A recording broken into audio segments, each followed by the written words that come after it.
ఏంటో ఎక్సైట్ అయిపోతుంది కదా. యా, అవ్వాల్సిన వాళ్ళు అవ్వట్లేదు కదా మరి.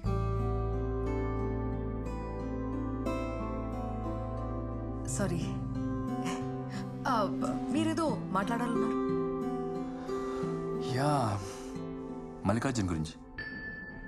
నేను పార్టీలో కలిసినప్పుడు మల్లికార్జున్ ఒక షేడీ ఫెలో, ఎందుకనో ఈరోజు సంథింగ్ స్పెషల్ జరగబోతుంది అనిపిస్తోంది అన్నావు.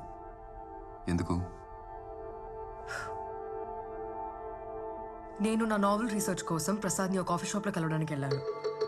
నేను అక్కడికి వెళ్ళే టైంకి ప్రసాద్ మల్లిక్తో ఇంకెవరి గురించో మాట్లాడుతున్నాడు. అదే నేను మల్లిక్ని ఫస్ట్ టైం చూడటం.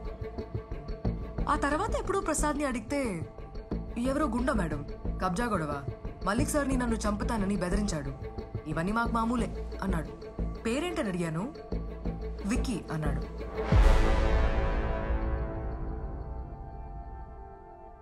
అందుకే ప్రసాద్ హత్య జరగగానే నాకెందుకో మల్లిక్ నెక్స్ట్ టార్గెట్ అవ్వచ్చు అనిపించింది.